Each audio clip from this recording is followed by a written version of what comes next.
The scene opens with a group of travelers making their way with difficulty through a forest as evening falls as the sun began to set. They were on what is known as the Byron Company's trade route, but one of them soon realized they had lost their way after all the distance they had covered, expressing his frustration at walking in the forest at such a late hour.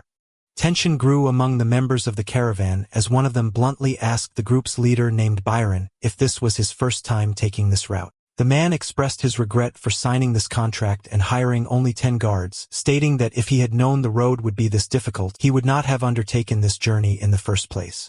Byron tried to defend his position, denying that this was their first journey and justifying their getting lost by saying that the terrain and mountains change over time. Meanwhile, 2 other men, Baxter and Tillich, were observing the situation. Tillich proposed a hypothesis that if the merchants were being truthful about knowing the way, then there must be an external factor that had caused the entire area's terrain to change before Tillich suddenly called out to him in an angry and warning tone. Suddenly, without any warning, Baxter drew his sword and rushed forward at top speed as the group came under a surprise attack from a gnoll monster. A state of shock prevailed among the men when they noticed that this monster was wearing armor made by the Uruks, and they immediately realized they had fallen into a well-laid trap. Baxter issued his orders for everyone to gather and not to scatter, warning them that anyone who separated from the group would be devoured instantly. The guards found themselves completely surrounded as countless glowing eyes appeared in the darkness around them.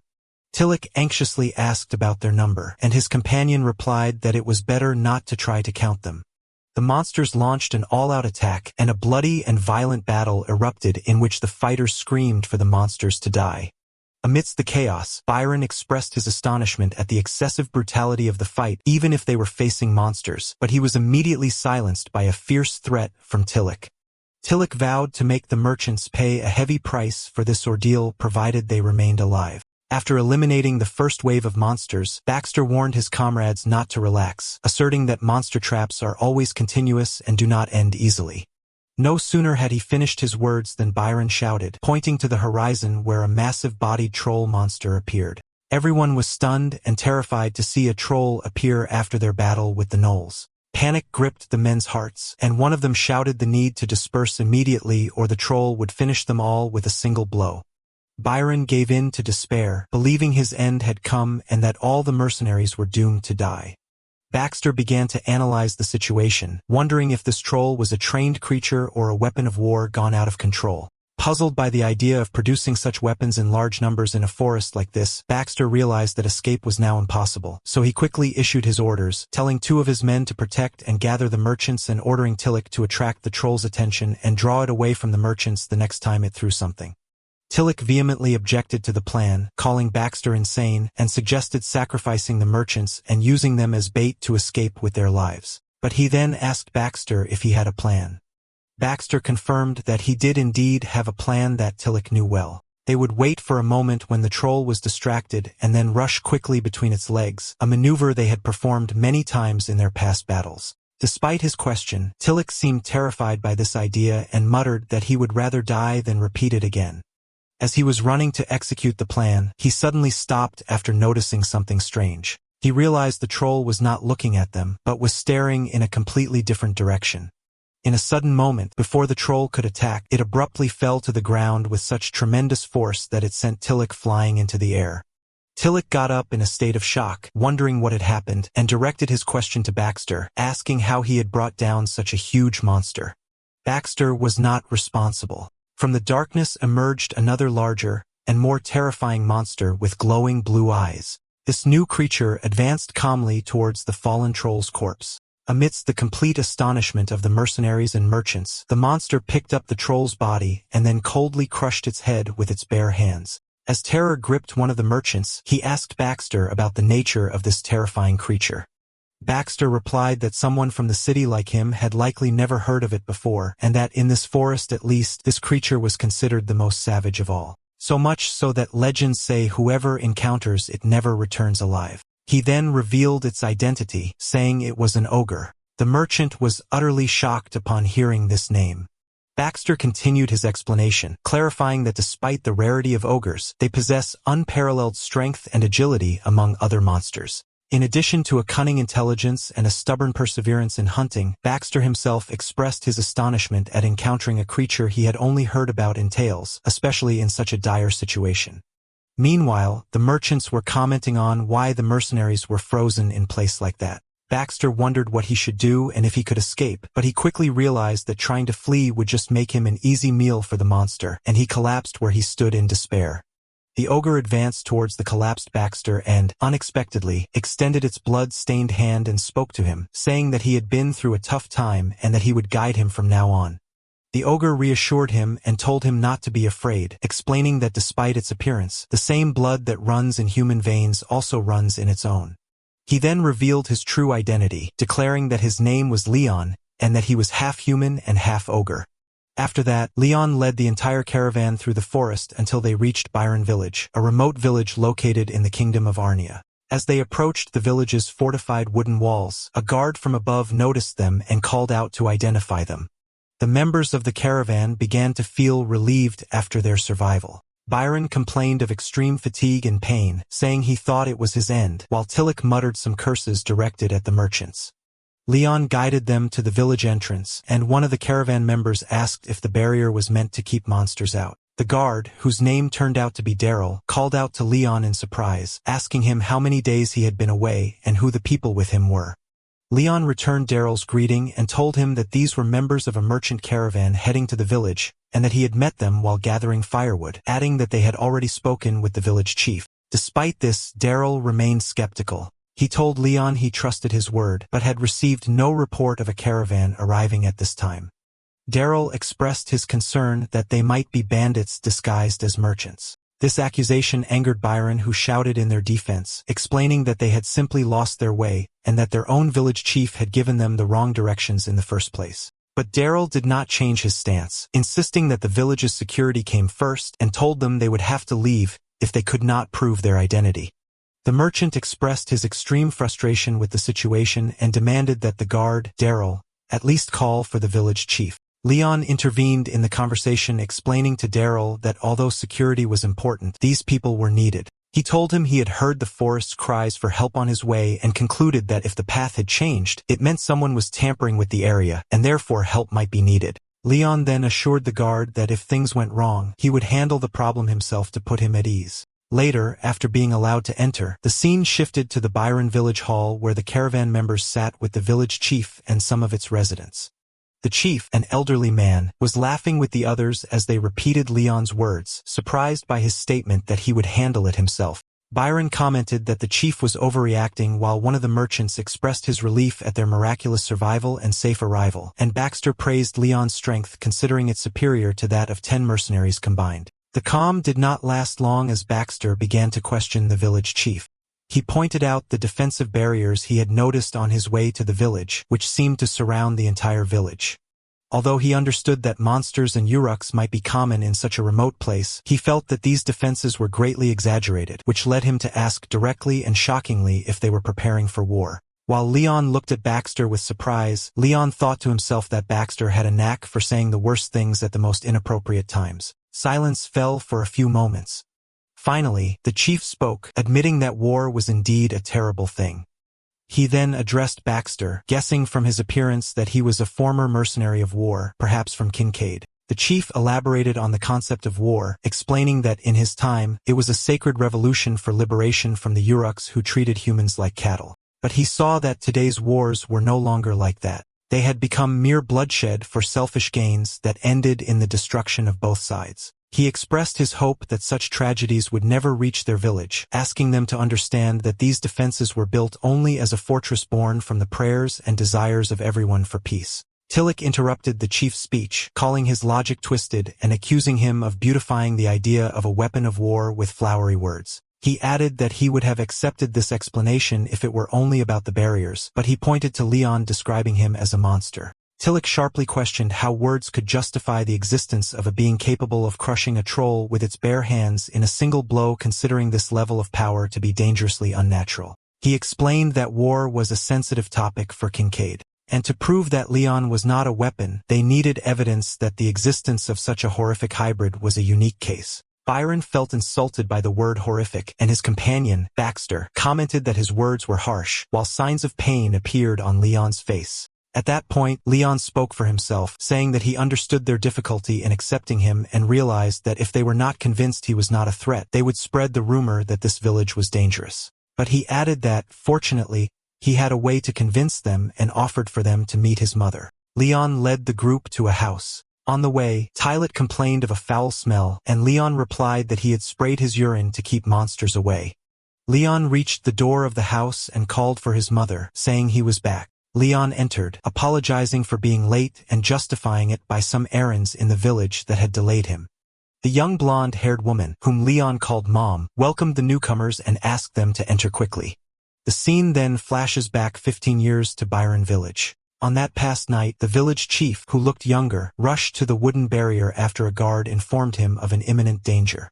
The guards weren't sure what exactly was happening, but they asked the chief to come and see for himself. Upon his arrival, the chief froze in terror as he saw a massive monster with glowing red eyes standing before the barrier, and he immediately recognized it as an ogre. The chief issued strict orders for everyone to drop their weapons and retreat immediately, warning them not to provoke the monster as he had identified it from the monster guide. This monster was Robo, the legendary ogre known as the Wolf of the Forest and the Butcher of the Central Continent. The chief realized they were facing the most dangerous creature they had ever encountered. It was capable of easily breaking through the barrier, and he demanded siege weapons be brought immediately. But one of the villagers pointed out to the chief that there was something strange about the monster's behavior. Despite hours passing, the ogre hadn't moved an inch. The villagers were puzzled by this behavior, wondering if the guide mentioned anything about it or if the monster wanted something other than to hunt. As the chief pondered the matter anxiously, the ogre suddenly looked at someone lying on the ground. Everyone was surprised when they saw the ogre begin to leave, then it leaped away from the village. They waited cautiously, and one of them pointed to the person the ogre had left behind. Then they approached to discover that inside it was a person who was still alive. The scene returns to the present in a house on the outskirts of Byron Village. The caravan members were sitting around a table with Leon and his mother, the blonde-haired young woman. Leon was eating happily, expressing his love for the cheese and ham his mother had prepared while she asked him to eat slowly. Leon's mother apologized to the guests for the humble meal, explaining that the visit was sudden and her son hadn't told her beforehand. And she also apologized for the hardship they faced reaching this remote place. She then directed her question directly to Baxter, inquiring about their reason for coming here. Tillich noticed the woman's strange accent and whispered to Baxter, who replied that it was an accent spoken only by nobles of royal blood, then muttered angrily that these villagers were disgusting. Leon's mother seemed to understand their suspicions without them speaking, acknowledging that her life with her son in this place was far from ordinary. She added that just seeing them could cause a problem regardless of any explanation she might offer. She then reminded them that she had already apologized for her son's reckless behavior outside and promised it wouldn't happen again, asking what more she could do to satisfy her guests. Baxter noticed that her way of speaking resembled a negotiation, especially when she pointed out that there being a merchant guild should make reaching an agreement faster. This approach provoked Tillich, who angrily asked Baxter if the situation was negotiable, pointing out that noblewoman was avoiding a clear answer. He insisted that, as someone from Kincaid, he must know the truth. Baxter tried to calm Tillich down, reminding him that her son was the one who saved their lives and that they should be grateful and leave it at that, but Tillich seemed determined to continue the argument. Tillich ignored Baxter's attempts to calm him and continued to shout at Leon's mother, demanding that she explain why a woman of her standing was hiding in this place and what had driven her to give birth to a savage hybrid in the first place. Leon's mother tried to stop him, saying his words were hurtful, but Tillich paid no heed and angrily retorted that she should consider her own position first. He described her as pathetic for suffering this fate in a remote region without even having the strength to face the chaos of the outside world. Tillich burst into an emotional speech about war, talking about how his comrades from Kincaid were being slaughtered on the battlefields. He mentioned how the endless lust for victory among the warring nations had driven them to even use demons in their battles, and he swore he would never forget the atrocities committed for control of a piece of land.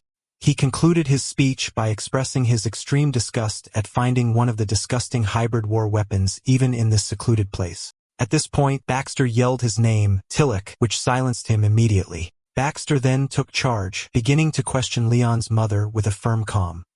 He asked her if she and her son were the secret the village was hiding behind all those defensive barriers. He then asked her what kind of grudge would drive a woman of her standing to willingly accept the seed of the monster called the Crimson King. Leon's mother seemed deeply affected and pleaded with them, saying it wasn't what they thought, and that it was difficult for her to explain the truth. Leon tried to protect her, shouting, "Mom," but Tillich coldly ordered her to tell the truth. Tillich interjected again sarcastically, asking if it wasn't out of a grudge, then was it just a special taste for mingling with other races? Before he could finish his sentence, Leon's mother screamed in terror, "No, Leon." At that moment, Tillich was struck by a violent invisible force that knocked him to the ground, leaving blood flowing from him as he gasped for breath. Leon's mother fell to the ground trying to stop him. Leon was the source of the attack, standing and panting heavily, a strange red spider-like symbol having appeared on his chest. While Leon was in a state of shock, Baxter moved quickly and grabbed Tillich. Leon looked nervously at what he had done, then looked at his mother with worry in his eyes. While his mother rushed to him, asking him to calm down, Leon called out to her in a faint voice, "Mom." Baxter seized this moment, approaching them while watching with glowing eyes. Leon transformed into a more bestial form with sharp teeth and pointed ears and warned Baxter not to come near his mother. Baxter clarified that the blade of his sword was not aimed at his mother, but at Leon himself, who no longer looked human in his eyes. Leon's mother screamed her son's name, but Baxter reassured her that he had avoided seriously injuring him, and the blow was only to calm him down. But Baxter looked surprised. As he realized his strike hadn't penetrated Leon's body at all, Baxter concluded that the ogre's blood was the reason, and that a superficial attack would not be enough. Meanwhile, Baxter noticed Leon's gaze was fixed on his mother, realizing she might be the next target, and moved quickly to take a defensive stance and block the upcoming attack. But Leon grabbed him and threw him away. Leon leaped up and headed towards Baxter, moving the battle to the nearby forest under the moonlight. Baxter was struggling to face Leon's immense power, but he noticed his innate intelligence. As even in his enraged state, he chose to fight in an open space that suited his large body. Then Baxter realized something deeper. Leon was deliberately choosing his moves so as not to endanger his mother back at the house. Leon quickly approached and attacked Baxter from close range, but Baxter easily dodged it, which stunned Baxter as he realized Leon was skillfully mimicking his own combat moves, wondering how he managed to grasp them so quickly. Leon delivered a powerful blow to Baxter that knocked him to the ground. Tillich watched the scene with concern, realizing that Baxter was in real trouble.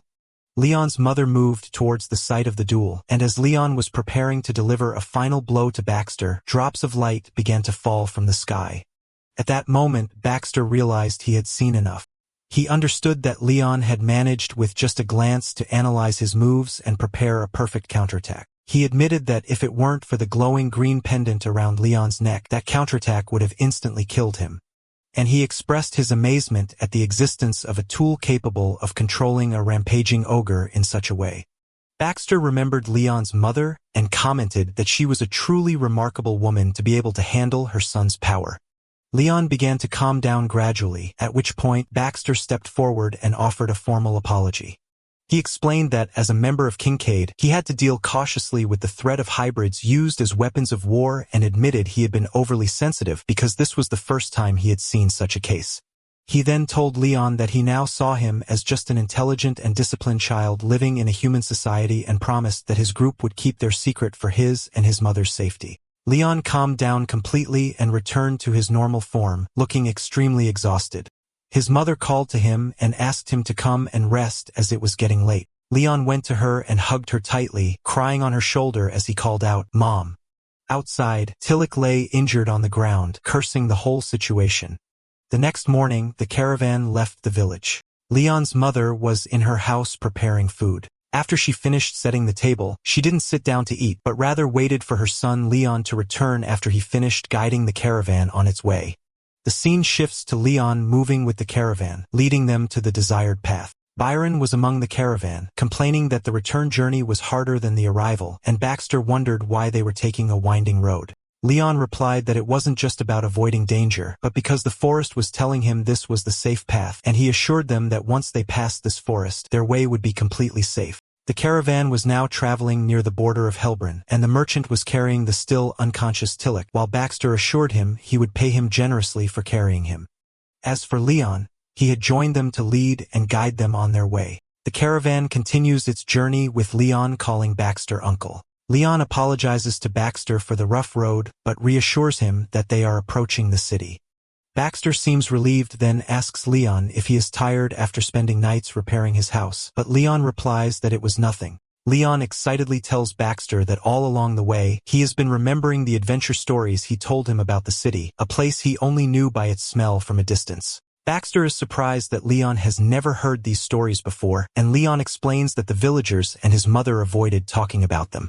The merchant, Byron, guesses they were worried that a naive young man like Leon might be deceived in the outside world, but adds that one doesn't truly mature without going through some hardships. Leon also mentions that he enjoyed the tales of Uncle Veron, the merchant who could read the forest, and his secret to business success, which was hard bargain discount. Leon wonders if he could master this skill to survive in the city, which makes the merchant regret telling him, fearing he might imitate it and get into trouble. Baxter asks Leon if he has ever left his village of Byron before, and if the village chief forbids him from doing so. Leon replies that it's not imposed on him, but ultimately his personal choice. He explains that he sometimes feels the village barrier is there to protect him personally because the village is the only place that accepts him as he is. He then reveals another more important reason. His mother lives alone, and she became unable to walk for life after his birth. He says he didn't know this because she never showed her pain, but he heard from the villagers that she was a noble lady from a prestigious family. Leon concludes that she gave up everything for him, and therefore, he cannot leave her for his own desires. The merchant comments that this is unfortunate. Leon adds that his upbringing was certainly difficult. Due to his ogre-inherited appetite, he only wanted to eat raw meat as a child, which horrifies the merchant. Baxter suddenly changes the subject and asks Leon directly if he had received prior orders to monitor the Veron Guild's trade route through the forest. Leon gets flustered and tries to evade, claiming their meeting was just a coincidence, but Baxter insists, saying he can't lie. The merchant clarifies that he is grateful for being saved, but it would become a problem if Leon were acting on secret orders. Leon asserts that it's not about war or anything frightening, then he confesses the truth. The forest surrounding their village was infested with Uruk bandits. Although their numbers weren't large, they were dangerous enough to threaten merchants and small mercenary groups, leading to the disruption of trade routes that are the village's livelihood. Baxter realizes this is the reason for the village's secrecy, and that Leon had been leaving his scent in the forest to mark his territory and scare away enemies, which Leon confirms. Leon adds that the bandits' tracks suddenly disappeared, and although the village's defenses might have contributed, he believes his presence as the ogre of the forest had the greatest impact. Baxter asks if he did all that just for the village's reputation, but Leon says no, explaining there's more to it. Leon reveals the real danger, saying that the Uruks have been acting strangely lately, starting to tame gnoll and troll monsters, and even going as far as to change the forest's terrain itself. He adds that it feels as if the forest itself is crying out for help. Leon tries to sound optimistic, saying things will be fine, and he'll deal with them himself if necessary, but he suddenly stops. Then he points ahead, announcing their arrival at their destination, the city of Ridden. Leon arrives with the caravan at the entrance of Ridden City where Baxter bids him farewell. He thanks him for bringing them, describing their relationship as precious despite it being with someone of another race. The merchant expresses his hope that Leon's wish to travel outside his village will one day come true. Leon responds with a faint laugh, and the merchant encourages him, saying the opportunity might be easier than he thinks. He suggests he join a traveling circus troupe called the Noon Circus Troupe, which accepts members of different races as a way to travel the world and earn money. Baxter is surprised by the merchant's knowledge of such things, and the other responds with feigned anger. Leon waves goodbye to the caravan as it enters the city. As soon as they are gone, Leon's expression turns serious and worried as he turns back towards the forest, hoping that no problems have occurred in the village during his absence. Then he moves quickly in the direction of the village. The scene flashes back 8 years where we see someone talking to Leon who was only 5 years old. Veron teases him, saying he has grown a lot and become very big for a child his age. Leon's mother was working hard preparing meat. The man's tone changes to sadness, and he tells Leon that seeing him reminds him of his own childhood when he lost his family, his home, and everything because of the Lord and the Knights and had to flee into the dangerous forest at the age of 10. The man tells Leon that he believes Byron Village was the only place that could accept him and his mother because all its inhabitants had shared the same kind of pain and suffering. We return to the present where Leon is running back to his village, but he suddenly stops when he sees smoke rising from the direction of the village. Panic seizes him, and he starts running at full speed calling for his mother. His confusion increased by the absence of any trace of monsters in the area. As he gets closer, he sees the village barrier is on fire and feels a temporary relief that the fire has not yet reached his home. But as he enters the burning forest, he realizes the smell of the fire is not natural and that someone deliberately started the fire and burned incense with it to intentionally hide the village's scent.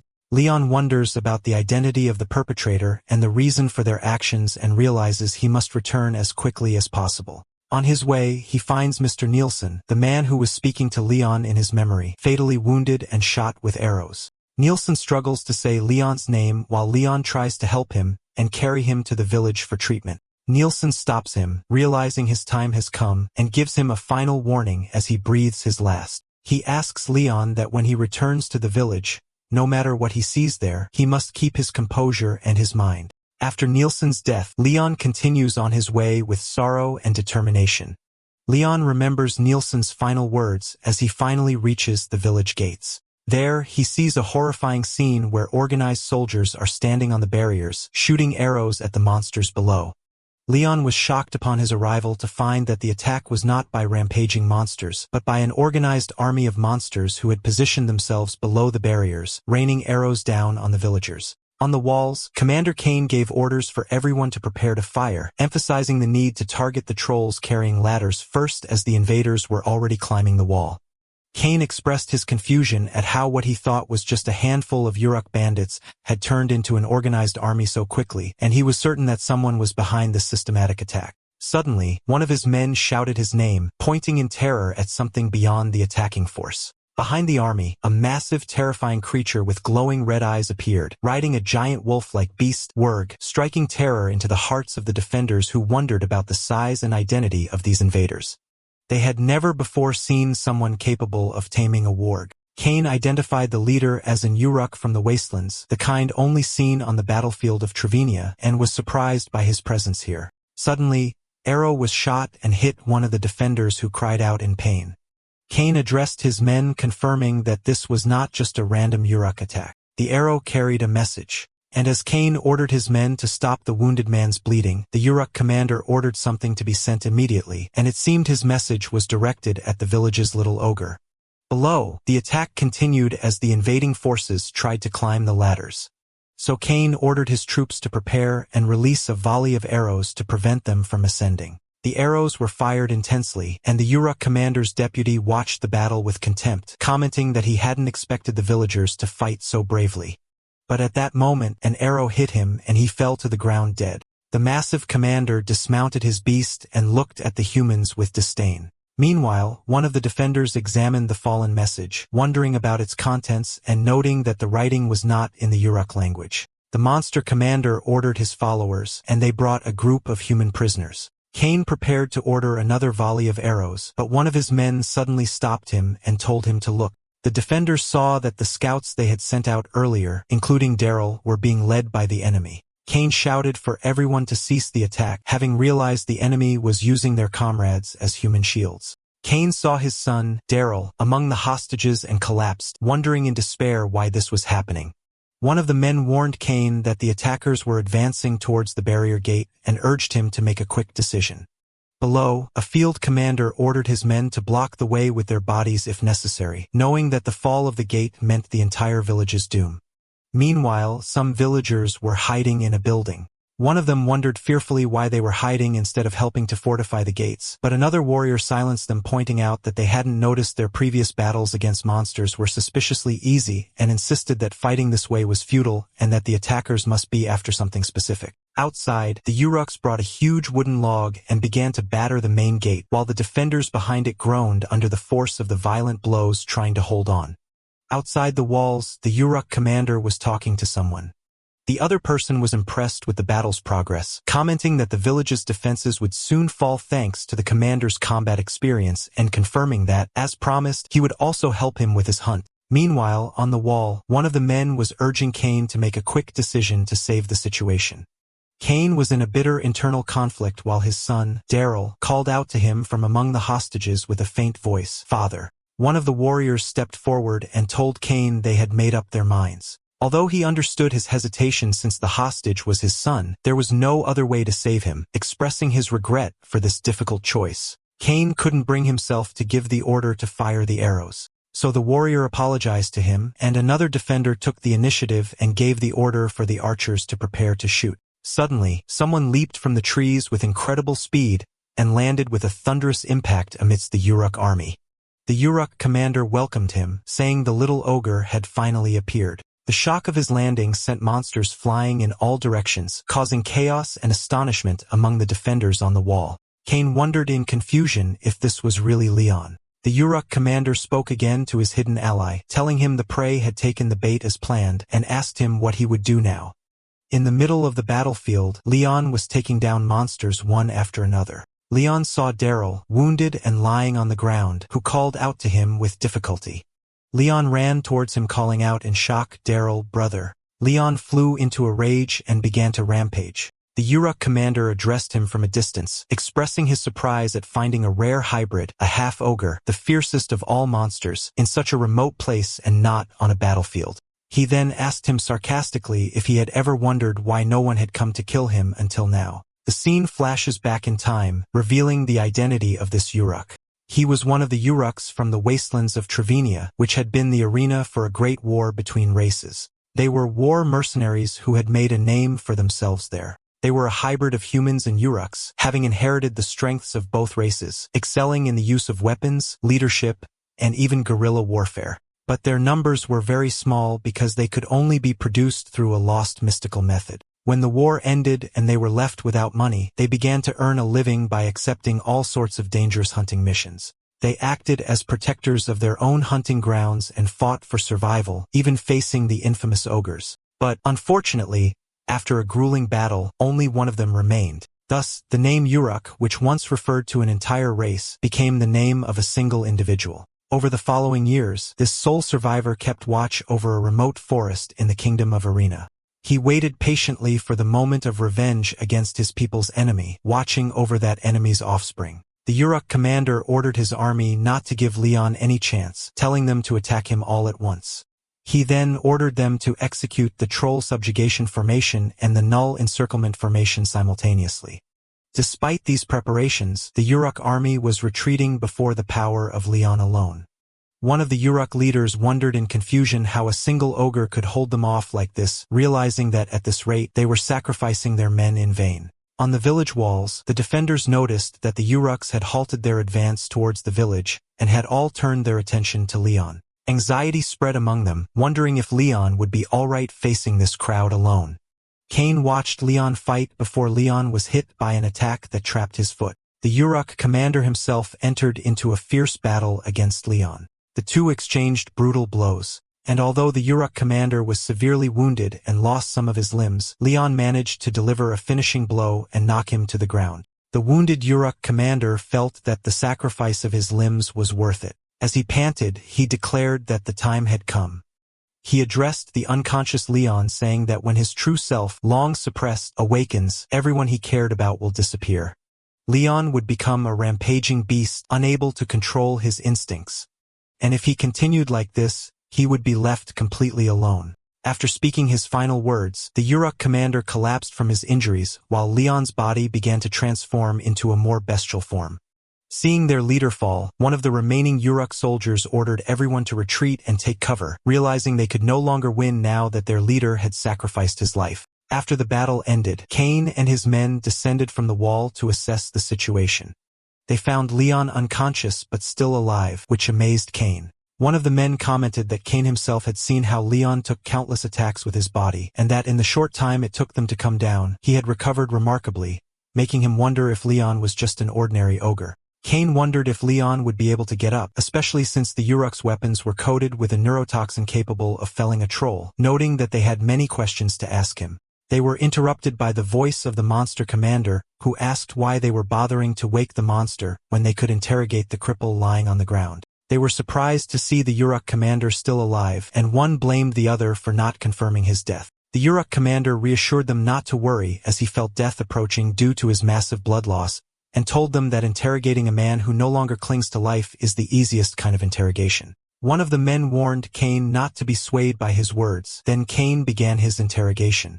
Cain stated that the Uruk was the one who had gathered all these bandits, then pointed to the message he had sent, concluding it was not written in the Uruk language, which meant it was intended for someone who could read it, and that person must have been Leon. Cain continued, explaining that Leon had never left this forest his entire life, so it was impossible for him to have gone to the wastelands and caused a grudge with them. He then asked him directly about his relationship with Leon and why he was specifically targeting him. The Uruk commander laughed, saying he could already see how they would treat the ogre from now on. And since his revenge has been achieved early, he would answer their questions without any regret. The Uruk commander began to reveal the truth, saying that their belief that they had successfully hidden and protected the half-ogre was a huge misunderstanding. He explained that while they were hiding behind their massive barrier, the butcher of the central continent, Leon's father, had begun to reappear, and evidence was uncovered indicating that a blue dragon was behind it all. This news caused a great shock at the time. The Uruk continued, explaining that they were surely aware of the nature of ogres. A full-grown ogre resists to the death and refuses to submit, but this legendary monster, who was of a completely different class, chose to submit. He mentioned that his obsession began here, wondering what reason could possibly make this creature surrender. He then revealed that he realized the whole affair had started because of a human woman, which shocked Cain, who asked how he knew. The Uruk replied that he smelled blood on Leon, the same scent of the butcher's blood that was imprinted in his memory. After that, the Uruk revealed his true plan. He had issued strict orders that no one was to target the hybrid. To achieve this, he gathered the Uruks and deployed them in the forest to torment it, even creating a perfect labyrinth so that no stranger would dare to enter. The barrier they had all believed in was serving its purpose, but it would have been useless if this forest hadn't belonged to the Uruks from the beginning. He concluded his sarcasm by saying that in the end, they discovered nothing, and all they did was hide the half-hybrid until he grew into this monster. Then he wondered in a final moment of reflection if he truly cared about revenge for his people or if he just wanted to make Leon an outcast like himself. After these words, he breathed his last. Elsewhere, the village elders were in discussion. One of them opined that although Leon's mother had raised him well, his true nature was something he couldn't control. He questioned whether they would be able to control Leon if he became more like an ogre. Another pointed out that the disciplined Uruk army couldn't do anything against him alone, and that although they survived thanks to him, if something went wrong and he turned on them, the entire village would be in danger. The village chief shouted, telling them to stop this talk. But Cain, still grieving the loss of Daryl, insisted he couldn't fail to protect the village as well. He demanded that the chief take other measures if he wasn't able to get rid of Leon, warning that dragon hunters would soon come to the village looking for him. The chief tried to calm Cain, acknowledging that what happened to Daryl was very unfortunate, but reminded him that Leon was only 13 years old and what happened was not of his own will. He asked him, as a village elder, if he didn't know their priorities. Cain became agitated, saying that what he meant was that they had to act before it was too late. The chief cut him off and ordered him to stop, warning him that the boy might hear them. At that moment, Leon had already woken up and heard everything. He wondered to himself, have the elders started fighting because of me? Because I went into a rampage? He wondered why he did it, and if this is what his father was like, he hated it. He hated the idea that this was his image in the eyes of others. The elders were surprised when they realized he was awake. The village chief was walking with Leon, reassuring him that there was no need to worry and that he would get better soon. He told him that he was almost fine now, but they were a little late in telling his mother, Leonia, expressing his hope that she would understand the situation given the circumstances. Then the village chief assured him that no matter what anyone said, Leon was the one who saved the village and that he was very grateful and proud of him. Leon responded calmly. The chief gave him some antidote herbs and ordered him to prepare them and drink them with every meal when he returned. Leon thanked him and told him he would inform his mother. Leon said he had to go now because his mother was waiting for him, expressing his hope that everyone inside was okay.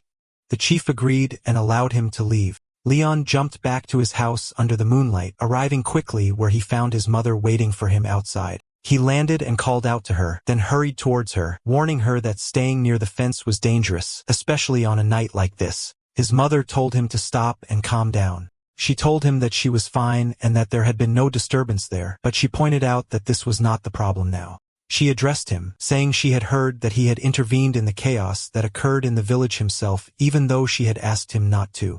She mentioned that they had told her that Nielsen had died at the outer fence and asked him if that was what made him lose control. Leon remembered Nielsen's kind words to him when he was young and how he wished he had a son like him. Leon apologized to his mother for worrying her and admitted that he couldn't bear to see Nielsen die that way, explaining that he was a special person to him. He remembered how Nielsen had warned him in his final moments never to lose his composure. Leon wondered if Nielsen was afraid of what he might face or the truths he might discover there. Then he looked at his mother and asked her directly, "Is this ferocity that he showed inherited from his father?" His mother asked him to stop, and signs of pain appeared on her face as she apologized to him, saying she couldn't answer. Leon shouted, calling out to her as she walked away from him, repeating her apologies until Leon caught her and hugged her. Elsewhere, in the kingdom of Swaran within the lands of Barenfels, the Baron was speaking angrily with one of his knights, Hermann. He was complaining about the news of the dragon hunt being breached, describing it as nonsense and a waste of effort, wondering if they had forgotten why it was banned in the first place. He mocked their talk of traditions and desires, considering that they did not understand the concept of practical feasibility. He continued his sarcasm, wondering how their efforts could compare to the power of Hellbrine, and that he could not understand the feasibility of searching for a blue dragon. The Baron told his knight Hermann, whom he described as his practical knight, that he would have been in trouble without him as he could not ignore the sacred mobilization order.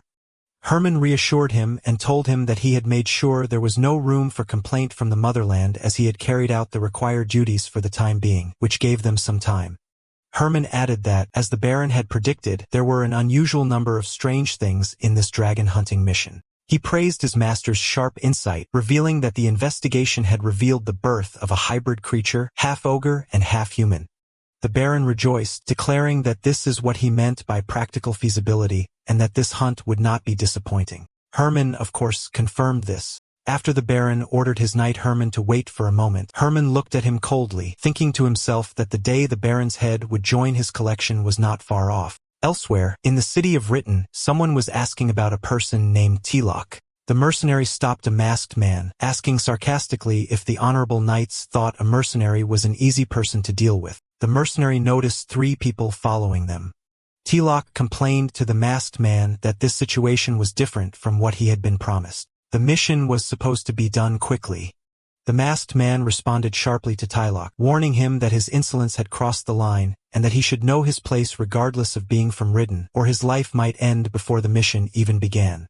Tilak replied that since they were already here, could they handle the pursuers if things went wrong, expressing his doubt in their ability to face an ogre in the forest? The masked man muttered a single word, practical feasibility. Meanwhile, Leon was alone in the forest. He realized that this was not the time to stand idly by and that he needed to hunt before dark. For since he could not return to the village for a while, he had to take care of himself. Leon set off and began to hunt a wild boar with a skill he did not know he possessed, for he thought that he had never learned to hunt before. He realized that his mother must have avoided teaching him that to raise him as a human as much as possible, and he saw that this was understandable. After he struck the boar and knocked it to the ground, Leon thought that perhaps because of his father's blood, he could move lightly and understand the nature of beasts, tricking the prey, exhausting it, and then striking its weak point in a moment of inattention. He wondered if his mother was afraid of his father's image appearing in him. Back in the Byron forest, the masked man and his companions were on their way. Tilak was still complaining, describing the forest as a labyrinth where armed goblins and trained trolls were attacking them. The masked man was surprised by the idea of a trained troll, so Tilak sarcastically asked him if he believed in a race war in such a remote place. The masked man considered it an exaggeration, but Tilak insisted that it was something like that. Tilak spoke, pointing out that even in these remote areas, there are villages connected to the merchant guild. But recently, there has been a big commotion with the surrounding orcs, and that the instigator was none other than the Uruk of Travinia. The masked man recognized the name, noting that he was a leading figure during the race war. Tilak commented that it was strange for him to come all this way here, then asked the masked man with a sly smile for his opinion, pointing out that the matter seemed more complicated than just hunting a beast. The masked man told him that there was a lot that would surprise him and urged him to hurry because they were about to arrive. As they advanced, the masked man's companions ambushed a goblin and interrogated him, but the goblin insisted that he had already told them everything he knew. The masked man's companion was thinking that since the Uruk had died, he realized that Herman's judgment was correct. He had thought it was just a simple village. He told his companion that Herman would follow the Kincaid mercenary, Tylok, to another place, which seemed to be connected to the prey. One of the men was surprised by this change of plan as they had agreed to meet at the village entrance, but the leader did not give him a clear answer. The leader guessed that Herman must have found something more interesting there, then ordered his men to move according to the instructions, and they began to approach Leonia's house. Inside, Leonia was doing some housework, but she had a flashback to when Leon asked her about his father. Suddenly, Leonia felt someone outside trying to break into the house. A little later, Tylok burst through the door shouting that there was no one inside, but he was surprised to find her. He sarcastically apologized for the intrusion, claiming he had not realized the presence of the noble lady of incomparable beauty. Leonia addressed him calmly, pointing out that he had visited her again. She told him that she did not know the reason for his visit, but a long time had passed since their last contact with the village, and that her son was living in peace. She told him that there was nothing to be gained from here now. Tylok mocked her words, describing the situation as a pleasant encounter, and insulted her, saying that she preferred the size of a savage ogre to her noble status, calling her worse than the village prostitutes. Then he officially announced as a Kincaid warrior, Tylok of Ridden, that he would now have a meeting with the princess of the Arcadian Empire, Bensalet. The masked man, Herman, appeared in the room. Herman expressed his surprise at finding her in such a humble place. Considering that wasting her life here was excessively noble, Herman stepped forward, introduced himself as a knight of Swarin, and asked her to return to their homeland. Leonia replied that she did not know how the truth had reached this remote place, but it was too late. She added that the Bensalet they knew would have found her much faster. And since she had been left alone until now, the matter was already settled. Herman replied that she had been officially declared dead, but Bensalet had never given up hope, which meant that Her Highness could have returned at any time. Herman asked her if she considered her current situation unacceptable. Then he reassured her, saying that she could put her worries aside because he was the one who would erase that filthy blood. Outside, the masked man was discussing his plan with his men. He mentioned that the target, Leon, resides here regularly, and that although he is a hybrid, his behavior pattern is no different from that of an ogre, suggesting that it is just an animal instinct. He added that he had heard that Leon could communicate, but in the end, an ogre remains an ogre. He expressed his relief at that as he was afraid he would be too human, pointing out that he was still young, about 13 years old. He ordered them to prepare the ogre hunting formation and achieve some results before they met with Master Herman. Meanwhile, Leon was returning with the boar he had caught. He thought that it was late and noticed that the smell of the meat was particularly foul. Although he didn't mind, he knew his mother hated the smell. He decided to ask Aunt Ben to put a lot of spices on it. Then he became worried as he thought that his mother's face had become very sad lately, and that she was not answering his questions, and he concluded that what had happened before must have been because of him. Leon was walking back to his house, hoping his mother would feel better soon.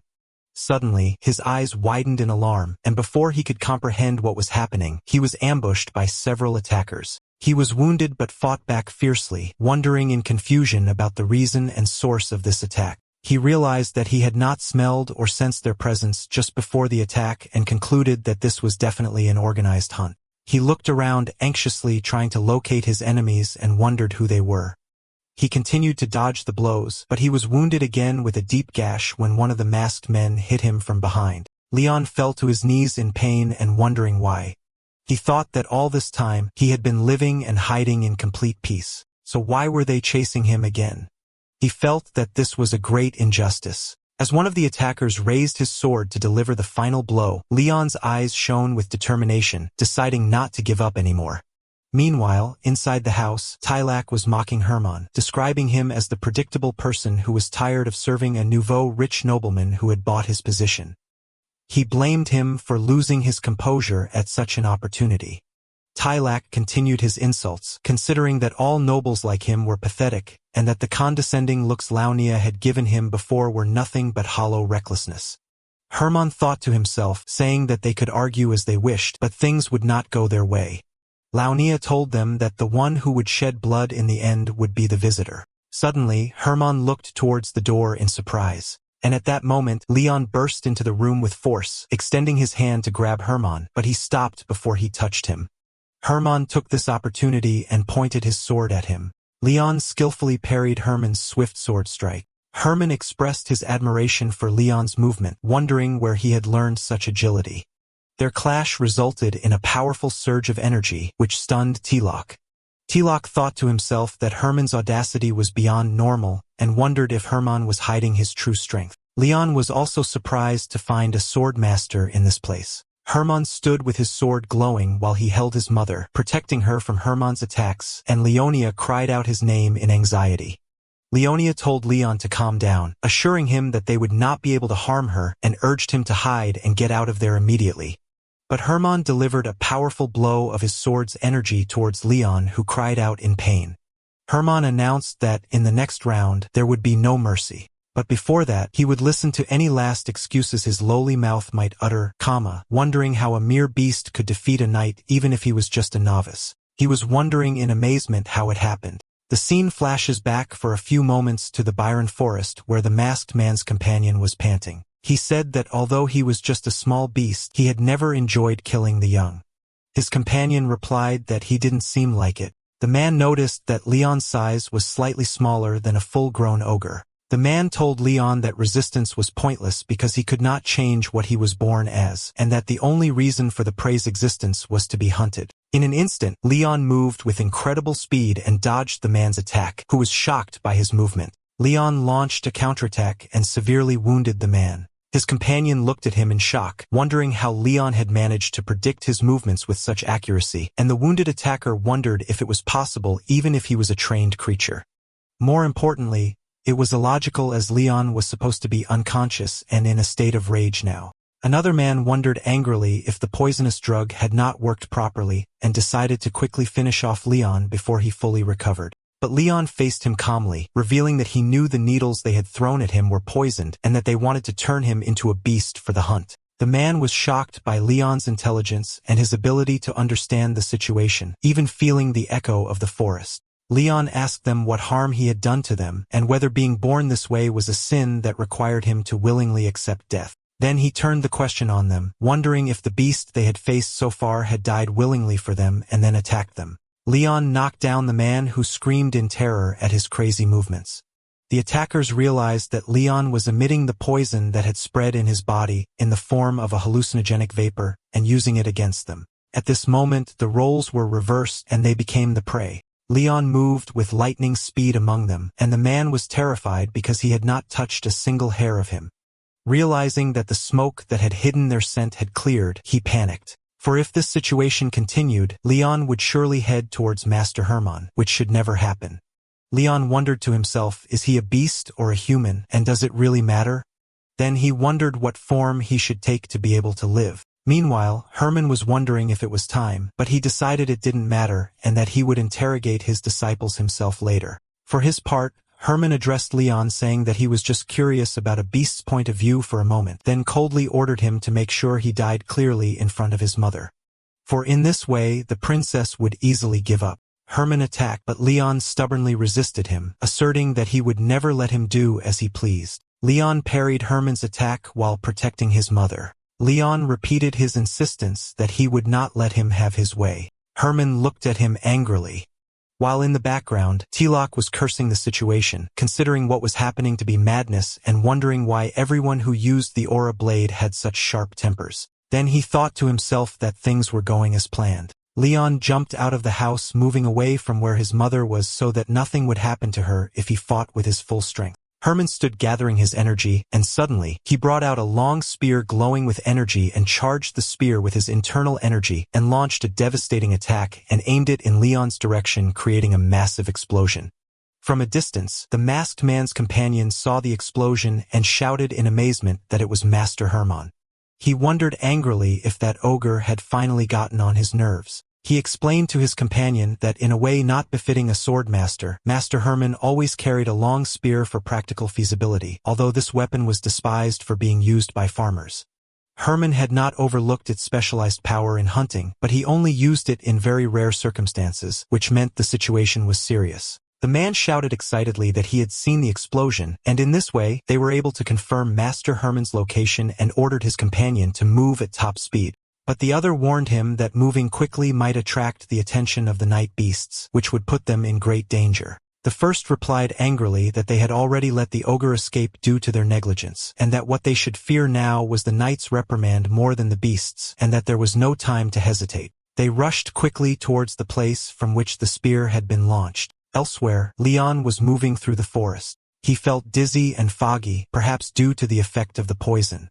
His body was moving on its own, and he wondered if this was the nature he had inherited from his father, the principle of the hunt. He felt that his senses as a hunter had heightened and that the hunter would always pursue his prey, especially if it was human. Herman's spear appeared chasing Leon.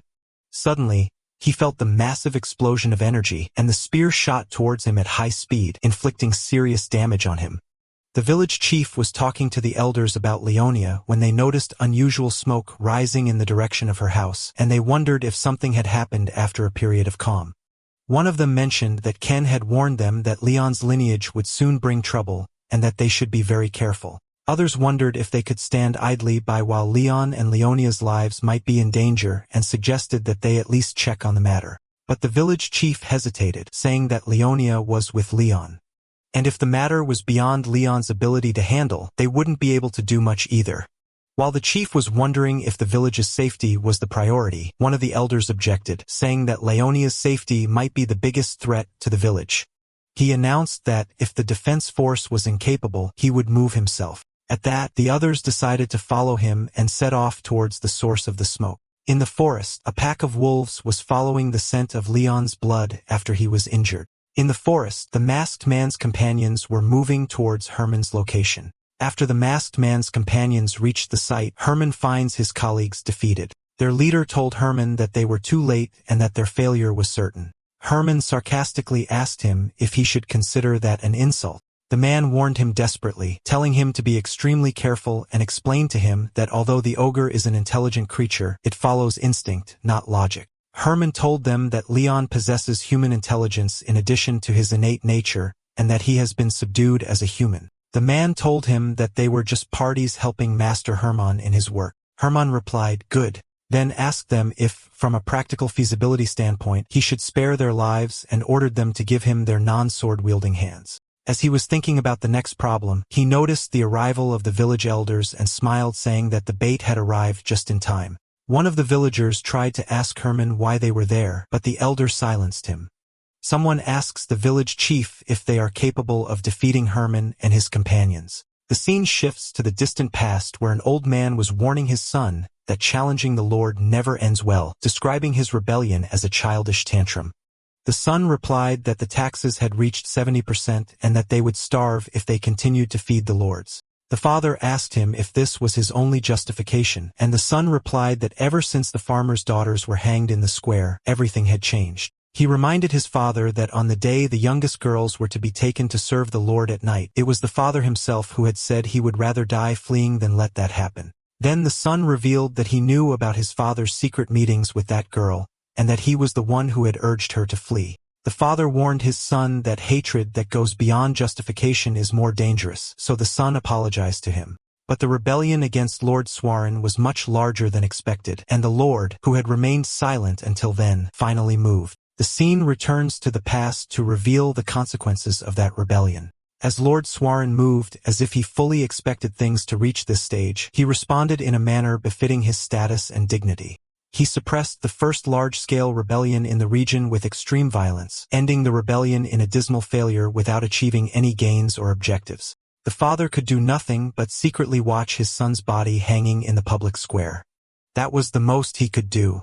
However, the Lord, with complete indifference, kept the father's position as a supply official untouched. The moment the father realized this, he decided to flee from Surin, for a horror that could never be forgotten had taken root in that place. This deep trauma began the moment 3 knights alone slaughtered 400 militiamen without getting a single scratch.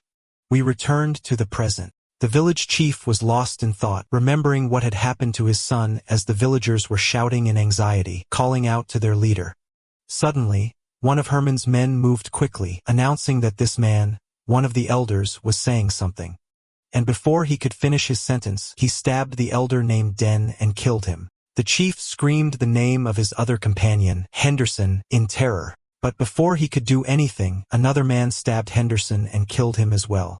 Herman addressed the chief calmly, explaining that what had happened was not something to be resentful about, but merely a legitimate execution. He added coldly that politeness should precede speaking with a knight, asking sarcastically if the chief didn't know that. Then he told him that, as an exception, he would give him one chance and asked him if he was sure he didn't want any more executions elsewhere. After Leon was injured, he was falling from the sky after the massive explosion, thinking to himself, wondering if his birth in this way was a mistake. Should he accept his fate and die obediently? He wondered what form he should take. As he was falling, a pack of wolf-like beasts with red eyes began to gather below, drawn to him. And would he be allowed to live? Little is truly known about ogres despite their existence. The beasts gather around the injured Leon. Leon's mother explains that there are beasts that can be considered excessively fast or extremely strong, but ogres alone follow a completely different path. They insist on always acting individually, yet they possess a unique power that sets them apart from others. The mystery continues as to the principle by which such a solitary creature can dominate the forests it inhabits. There are no words to describe their nature other than using exaggerated expressions, for it is the only way that comes to mind to describe them. Meanwhile, facing the village elders, Ken saw through his binoculars Herman approaching him. With the village chief as a hostage, Herman launched a powerful and sudden attack and directed his attack from the blue aura towards the wall of the village fortress, which resulted in a massive explosion of energy that caused great destruction. One of Ken's men screamed in shock and told him that the damage had not reached them, suggesting that they launch a quick counterattack, but Ken stopped him. Ken realized that if Herman had wanted to, he could have wiped them all out with a single blow. He concluded that the only reason he had deliberately missed the target was to warn them to surrender because he had a hostage. And for this reason, they decided that they could not provoke his anger and had to stall as much as possible. Suddenly, Ken looked at the village chief and found him alone without any companions from the village with him. Ken called one of his men, Jack, and asked him anxiously if the village chief had met them alone. Jack replied that the chief was accompanied by his personal guards. This news worried Ken, who immediately ordered the search party to be withdrawn and to confirm the identity of the chief's companion first, announcing that he would take on the task of buying time himself. His men objected to his going alone, considering it too dangerous. But Ken insisted and gave his orders that if things went wrong, all the villagers should be evacuated through a secret underground passage because in the face of such enemies, human life has no value. Herman was thinking about the Baron's words, who spoke as if he saw himself above all constraints, wondering between the lines. If everything in the world is subject to his will, where can his limits even exist? And what is the value of the process in the eyes of others if the result is guaranteed as he wants? He said to him sarcastically, wondering if anyone really believed that his rise from the bottom to the top happened only because of his own will. The Baron explained to Herman that he did not want his words to seem like a detraction from his experiences or suffering. The Baron pointed out that logic dictates that the existence of a person with guiding attributes should be taken into account as if that were a condition that could not be ignored, and that once one accepts that it is not something a single person can do alone, the focus shifts to what is real and practical. At that moment, from a distance, Leon was vowing that he would not let things go as his opponent wished. Ken stepped forward to face Herman, saying that a noble knight like him would never understand their way, and that he would show them how they communicate in this place, considering that this would be his greeting to him. Herman immediately realized that Ken was trying to stall for time. He asked him sarcastically if he really thought things would go as he wished and then launched a violent attack that knocked Ken to the ground, causing one of the elders to scream his name in terror. The village chief begged Herman to punish only him and be done with it, asserting that the others knew nothing. He added that it was enough for him to be the bait, pleading with him to leave the rest alone. But Herman, his patience exhausted, shouted, "Enough," and then launched a violent attack and finished off the remaining elders with his powerful sword strikes. Ken appeared lying on the ground in the middle of the battlefield. Herman looked at Ken, who appeared in a wretched state as if standing on the line between life and death. Realizing that the battle was not over yet, Herman announced with an arrogant smile that this was just the beginning, and that the hunt had just begun. He ordered his men to cover this filthy forest with the scent of blood, and then they all rushed to attack Leon. The fight began, but Herman laughed sarcastically, criticizing Leon for being so hasty that he abandoned his mother. Then he engaged him directly. Herman pointed his sword directly at Leon, charged with the sword's energy that flowed along its edge to increase its power and the force of its thrust, unleashing a whirlwind of his devastating sword energy. Herman noticed Leon's strange movement and mocked him for daring to resist him, considering that this was all he had. He shouted at him, saying that he was no different from the rest, and then dealt him a powerful blow, expressing his disappointment. But in his moment of arrogance, Herman was suddenly attacked by wolf-like beasts that attacked him from all sides. Herman was shocked by the unexpected attack, and the beasts severely wounded him. Herman's companion was coughing up a lot of blood affected by his deep wounds, while his condition worsened with every breath he took. He cursed the situation, admitting that he had let his guard down for a moment. Dust and steam covered the area, obstructing his vision. He realized that the steam rising from the beast's wounds was mixed with some kind of drug and concluded that all of this was just a well-laid hunting trap. Through the steam, a huge beast with glowing red eyes appeared. It was a scavenger, and at that moment, Leon appeared behind him to continue the fight. The fight continued as Herman's companion thought angrily that this was the same pattern Leon had used to manipulate him in the forest. He wondered if he had dragged him all this way just to mess with him again. His resistance did not last long as Leon pounced on him with the help of the scavenger beasts, and they inflicted fatal wounds on him. Leon grabbed him and pinned him to the ground with force. The man fell to the ground bleeding and asked Leon in despair why he had done it. The man added that if he was planning to leave him half dead like this, he would have been better off killing him the last time. Leon seemed to respond with a roar, so the man concluded that this was proof that Leon wanted to show him more of his power. He realized in his final moments that Leon was not like the other beasts he had fought, but was completely different from the ground up. At that moment, Herman intervened in the battle and launched a wide-ranging attack, injuring his companion who was being held by Leon, and engaged Leon in a fierce fight. Leon pounced on Herman at top speed. Herman managed to knock Leon to the ground and then stood over him, mocking him, calling him a hybrid beast. He wondered if he knew the meaning of being a knight and vowed that he would teach him that painful lesson himself and on his own level. Meanwhile, inside the house, Tilak was talking to Launia. Tilak thought that the beast who had cried just at the thought of his mother had fled without looking back and concluded that it must have been something his wife had begged him to follow. He assumed she was afraid of being left alone with him, but Launia replied that it was natural for a mother to worry about her child. She then asked him what she should do to calm his anger towards her son. Tilak mocked her situation, calling her pathetic. He reminded her that she was once the noble daughter of a great kingdom, living in luxury, and wondered how she had fallen to this level. He told her that time was short and he would not go into detail, then revealed that his grudge was not only because of her beastly son, but because of her pride that she had not abandoned even in such a situation. And the way she had looked at him with disdain as if he were just a noxious weed. He declared that he would not gain confidence until he had mercilessly broken that pride. And at that moment, a mysterious green glow erupted. Suddenly, a mysterious green glow erupted from behind Leon's mother, and a warrior appeared attacking Tilak in complete surprise. Herman screamed in shock, wondering what had happened and calling her by her real name, Bensalet. Outside, a fierce battle raged between Leon and Herman as they clashed in a violent struggle interspersed with flashes of blue energy. Herman wondered how long Leon planned to just run away.